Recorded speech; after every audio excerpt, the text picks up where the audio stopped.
There we go. Thank you. Sorry for forgetting that a minute ago. No, no worries. So yeah, I'll just start with the to preface today's discussion, I'll provide a very brief overview of gender and climate linkages, including how these topics are reflected in like decision making in the international level, and then conclude with some of the remaining gaps and challenges in the gender and climate space. It's a very brief and general overview of these very complex topics for the sake of establishing kind of a baseline for everyone's joining the call today. We only have an hour on today's call, so I look forward to being able to continue these discussions on email or through another forum. I'm by no means, I'm speaking from my own experience and the understanding of these topics. As I said, I'm constantly learning and I'm by no means an all knowing expert. So I'm sure that many people joining this call will be able to offer additional considerations on the topics I talk about.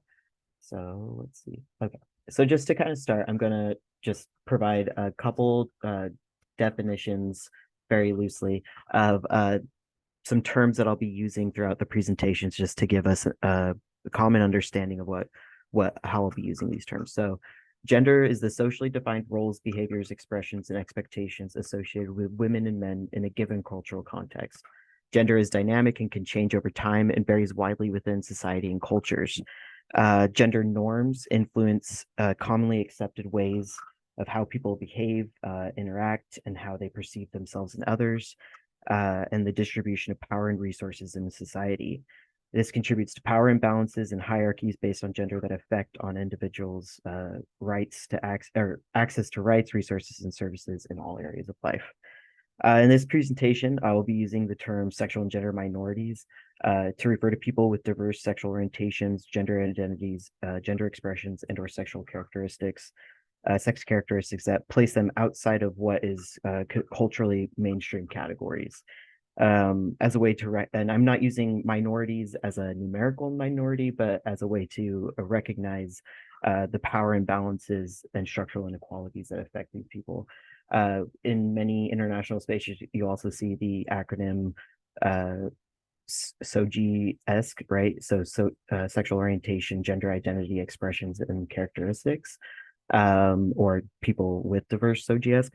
I'm going to be using sexual and gender minorities, but also want to say that, like we've talked about in this group before, the acronym LGBTQ plus prioritizes categories that are brought from the global north or west and do not necessarily represent the great number of terms and identities for people all over the world whose gender, sex expressions, and identities are different than the stereotypical norms of hetero, sexual, cisgender understanding of these terms.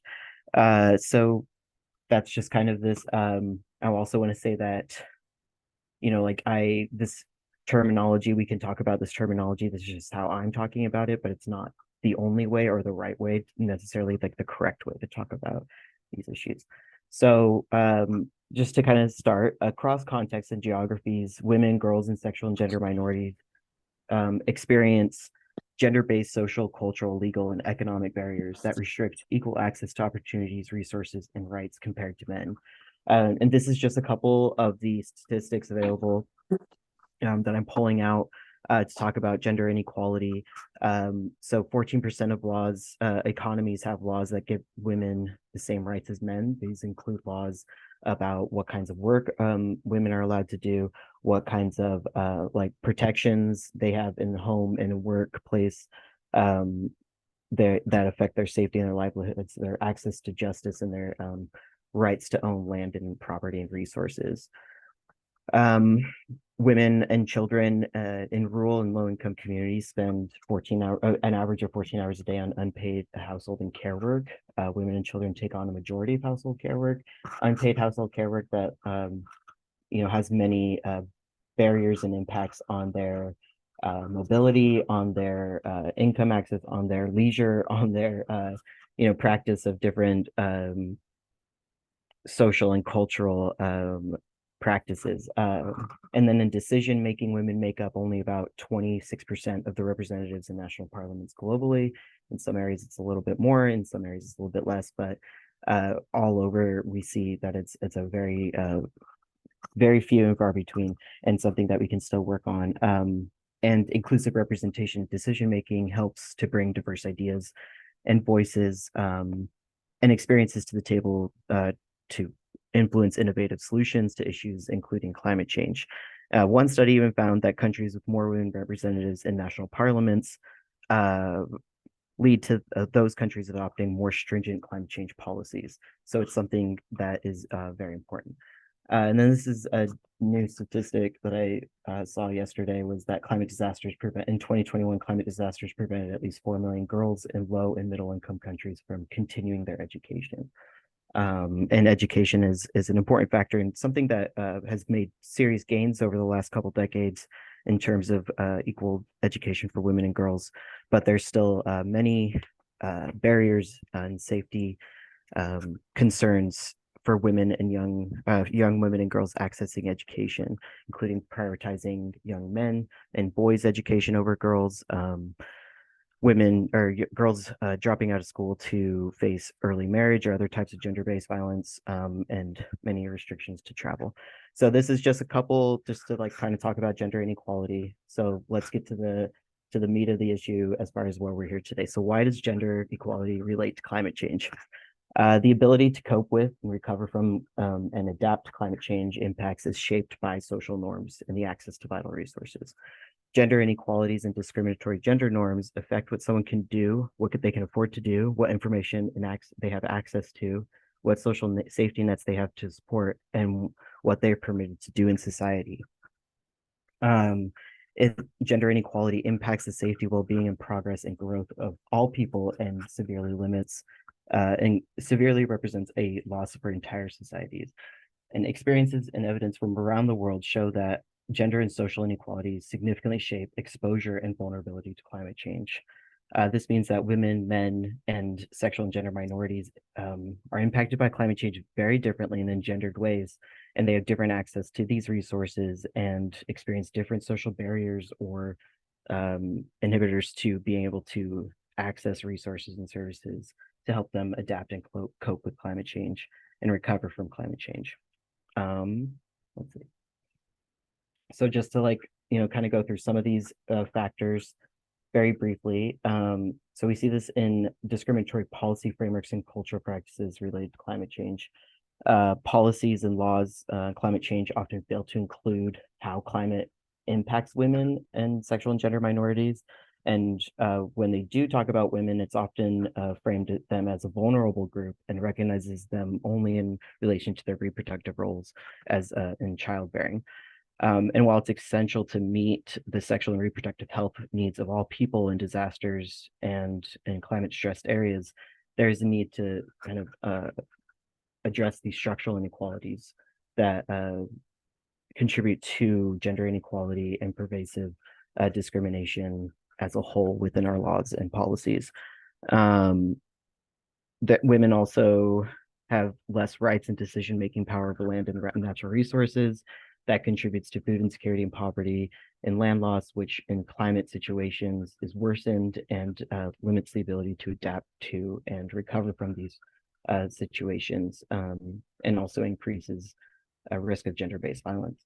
And as we talked about, women and sexual gender minorities are also not invited to participate, or their voices are not valued in decisions. I forgot to mention, many of the statistics and kind of little blurbs I'm talking about will be talking about women and men in a very binary way. And it's because this is like the research that we have available, and we'll talk about this a little bit more. But the research that is coming out related to sexual and gender minorities finds that these issues exist and are barriers for sexual and gender minorities as well. And the data is extremely lacking to be able to bring this to the forefront.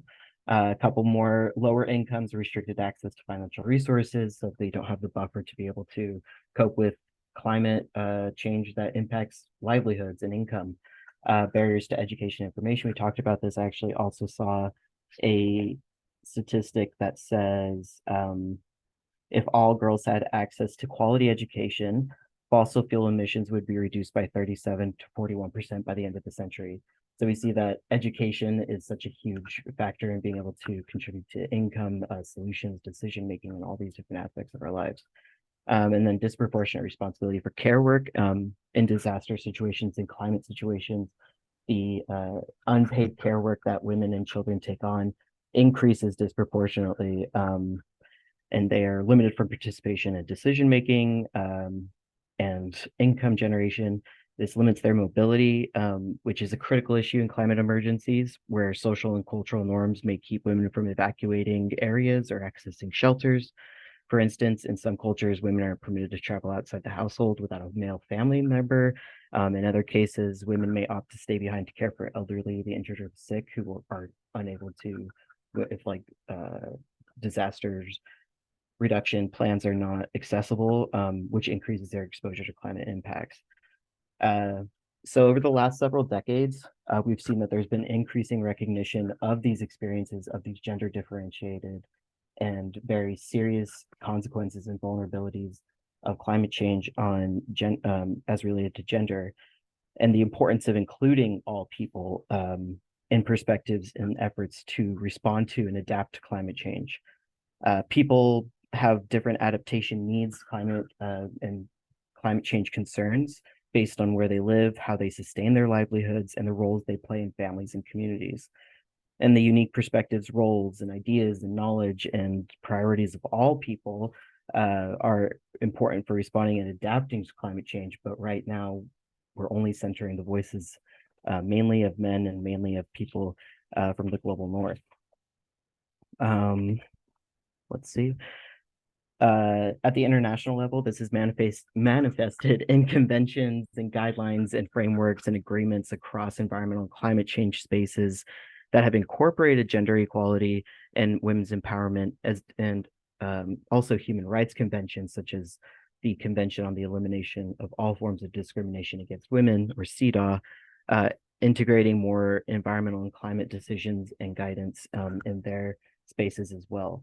And more major funding mechanisms, major climate funding mechanisms, and bilateral aid agencies and NGOs are incorporating gender mandates into their work and into their programming and projects to try and talk about gender equality more and try and make sure that their investments are and that their funding is going towards promoting gender equality and women's empowerment.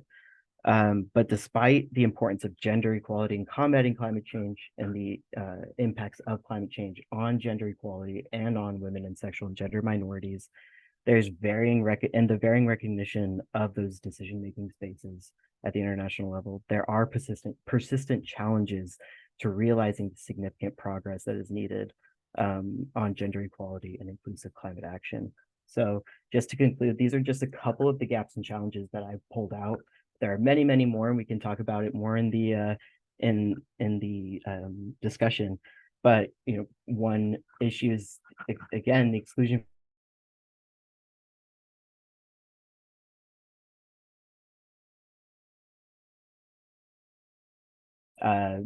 Sexual and gender minorities, adding youth. Sorry if I'm breaking up at all. It says my connection's unstable, but hopefully, okay. It's more than just adding, women and gender minorities and youth into these spaces and saying, all right, we're done. We're not addressing those structural inequalities that actively value the engagement and knowledge of certain groups with political and economic power over others.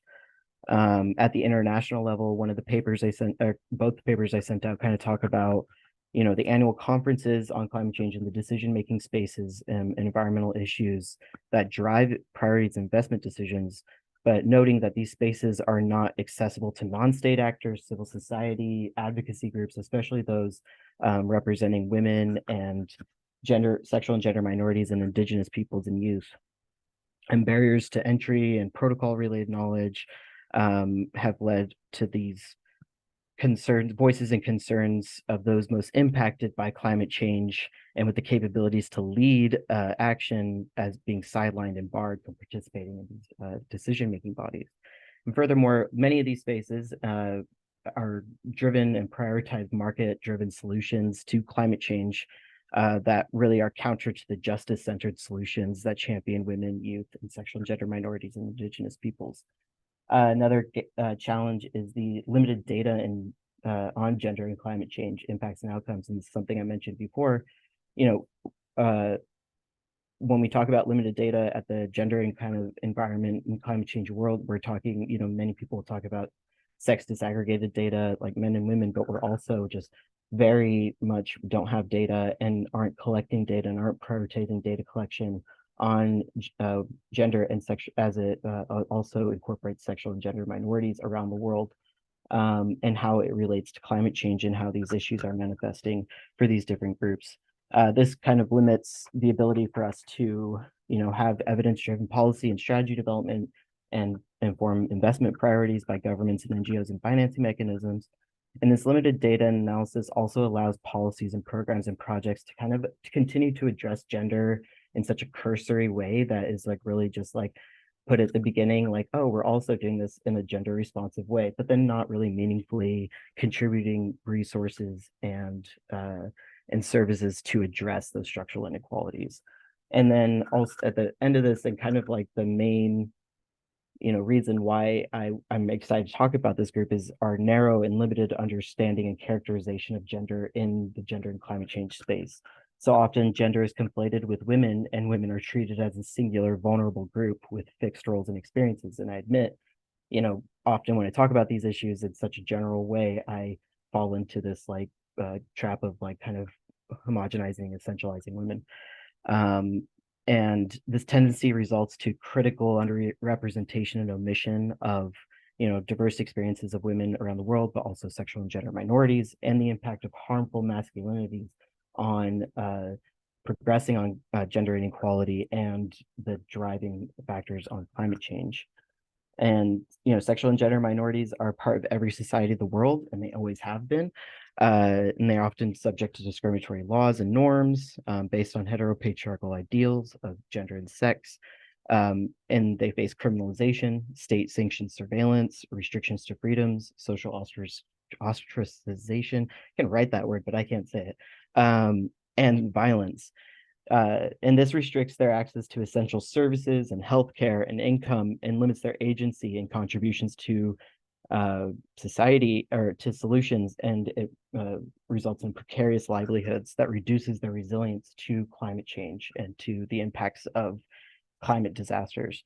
But their roles and responsibilities and knowledge and concerns are just as important as anyone else's, and are consistently left out of these gender and climate spaces, and we're erasing them from gender and climate spaces by not even acknowledging the gaps that we have. And even the international guidance and kind of different frameworks that are starting to address gender and sexual and gender minorities and SOGS characteristics and considerations are still not offering cases where these groups are meaningfully engaged and empowered in climate change solutions.